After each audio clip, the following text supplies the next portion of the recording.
سلااوتان لێبێ ئەمڕۆ ئێمە هاتوین بۆ دهۆکە خۆشەویست دهۆکە ڕەنگین ئەمڕۆ شیرین حەقی میوانی پرۆگرامی خۆم و خۆتە تەبعاً ئێمە میوانین بەڵام ئەو بەشدارە لە پرۆگرامی خۆم و خۆت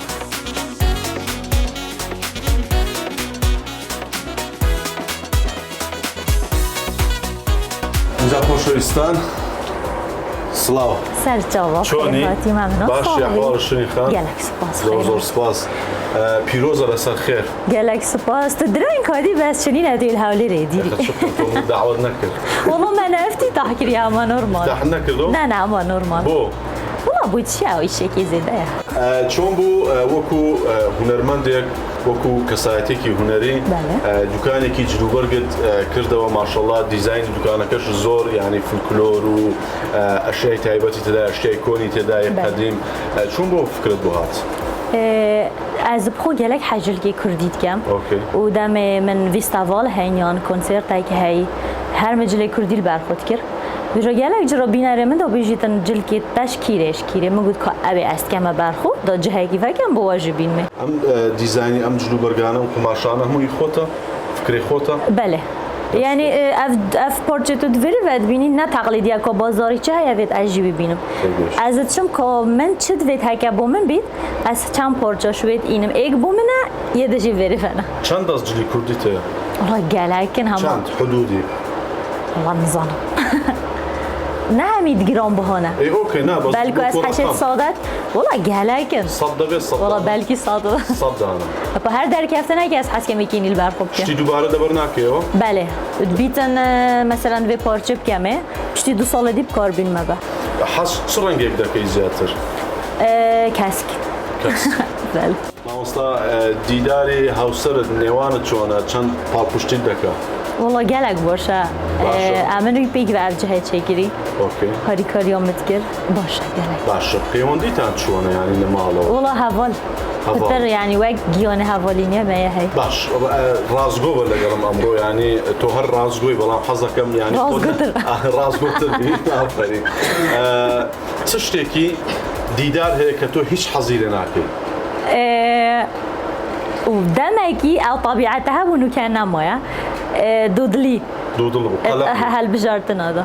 Yani waz Yani xwe da hincira bijî me biçîne filancî ana yani ew ana. Ew hez da çi tebiatekî to nake çi ştekî to?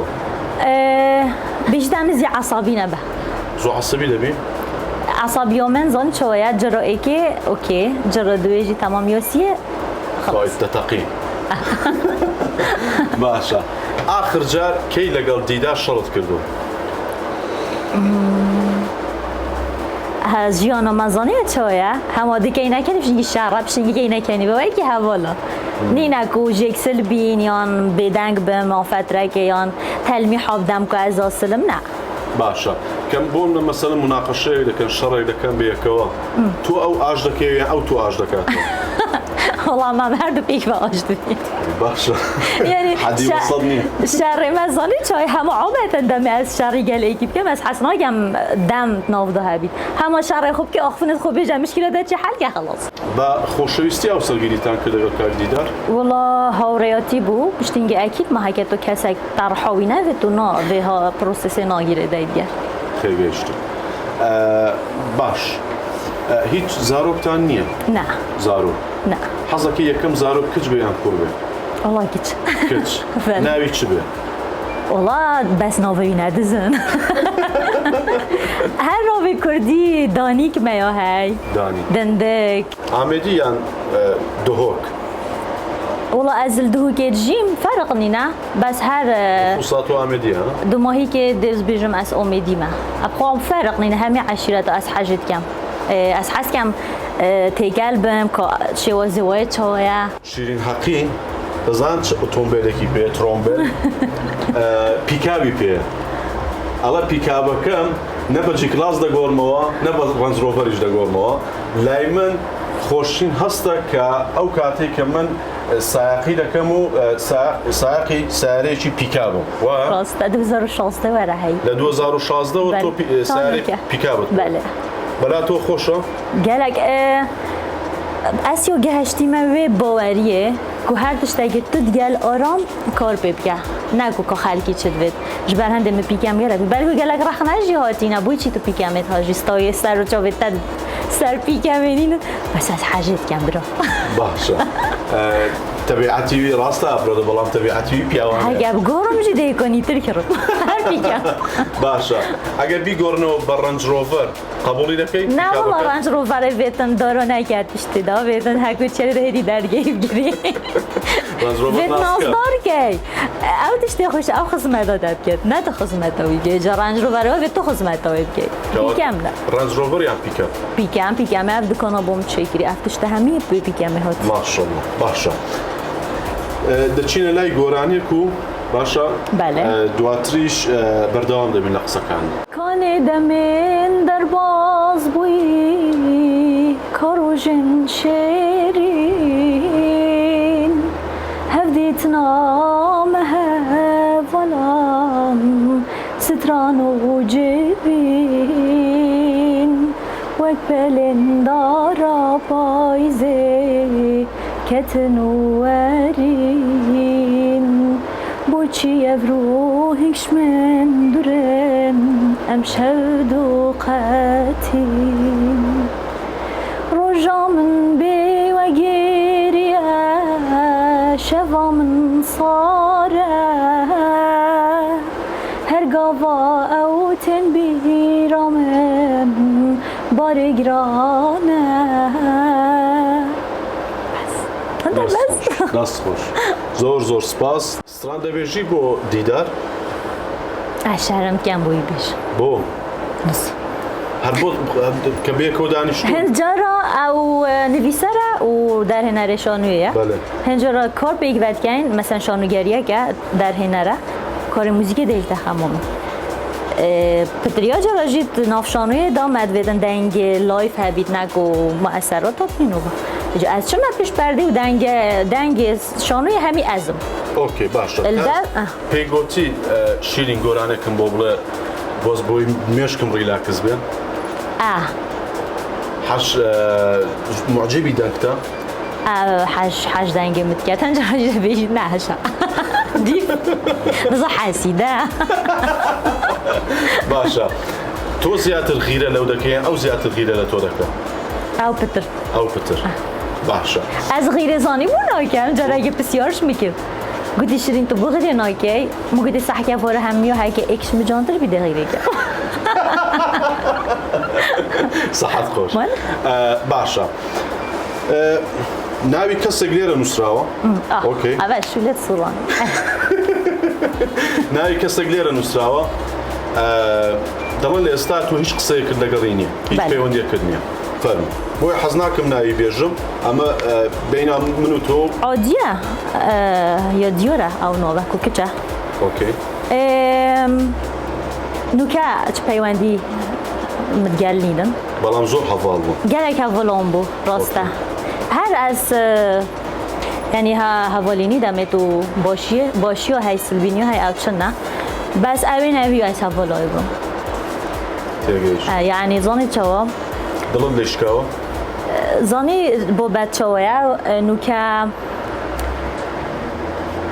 از تو هوال بین کارتا میدیایه کار من اپرا دبود چی تو ول خوکی حسیدیش کار مراگه یعنی اف بابته اگه دوباره بیت اولاد و بگرد و پیوندی پیو که آمادی دوباره هاوریتی دیگه ولی دسلاوی لیکن بس کو باوریا جاران و حوال نه لسر اول ورقه باشا پیم بله بوم بنوسا گورانی بیرجه که شیرین قد حزناك جوی لدنجی رابطه بزعو گلکن یک کسیم پی بلا خود از ایکی نانویسم چونکو گلکن ده گلک بنوسا کاسی جلکم اصلا شیرین خان تاقانه مالوی و بله يعني بس تو كتشينا مالوي تر دو برام منت هين و ازم اشميا بچكترم براي که دیجم هبو بس يمري ان شاء الله جيغاوي بهشتا لمردني چ کسك زور دترسي لجيانا دايكو باب لمردني دايكو باب که زیات دترسي يان دیدار خوانم که هر سيكو بيگرا چ چاوی تۆ يعني عدسيا يعني راستي او والله كسكه راستي كسكه كسكة خليك برسال لي لك هذا العدسية بسيارتك بلا خوشويستان چاوی خوای گەورە بەڕاستی دایناوە کەسکە فرێشە تەبیعیە ناوی چەند گۆرانی بێژەکەت پێ دەڵم بزانم تۆ کامیان هەڵدەبژێری باشە عەبدولقەهار زاخۆیی یاخۆت بەڵند ئیبراهیم والله هەرێکی ستایلی خۆی تایبەت هەیە بەس پتر ئەس هەست دەنگی بلند ئیبراهیمی پتر هەستێ متلفیت بڵند ئیبراهیم یاخود کاروان کامل بلند ئیبراهیم مەڕێز بوو کاروان کام دیژانە بەس بڵند ئیبراهیم ئەگەر بڵند ئیبراهیم داوات لێ بکە دوویەتێ بکەن قبوڵی دەکەی بلند ئیبراهیم هەڤارێ منە و مامۆستای me bû و بەلکو gelek cirat nav berhemêtiyê karî da me dengê bikar înay bes normal e dengê xweş hebû min yanî dengê badînî ye باش عەبدوڵڵا هەرکی یاخود ڕۆمی هەرکی والله بلا ڕۆمی هەرکی بیت پتر داواتت شەری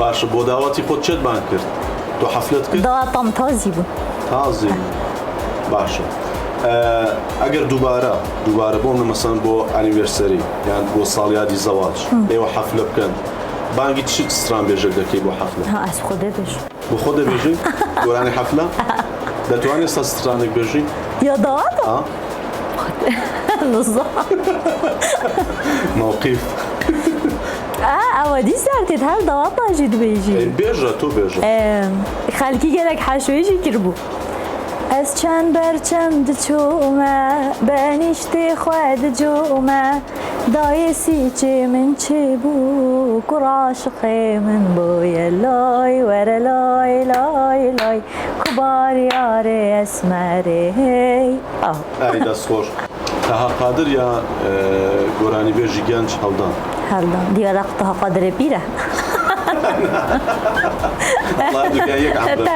تەوە گوت شلەبین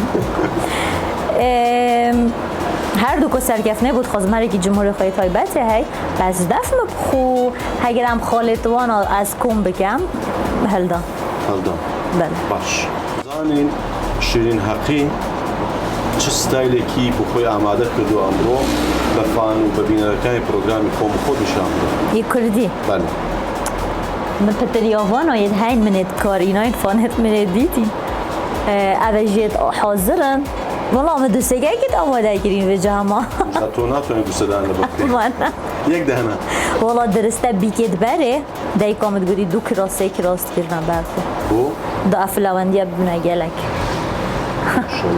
ماشاءالله بوکی پیشتر بوکی استهر ماشی نیه نه دی بلا بیا قباشی باشه فرمو طبعا ازو صح كمان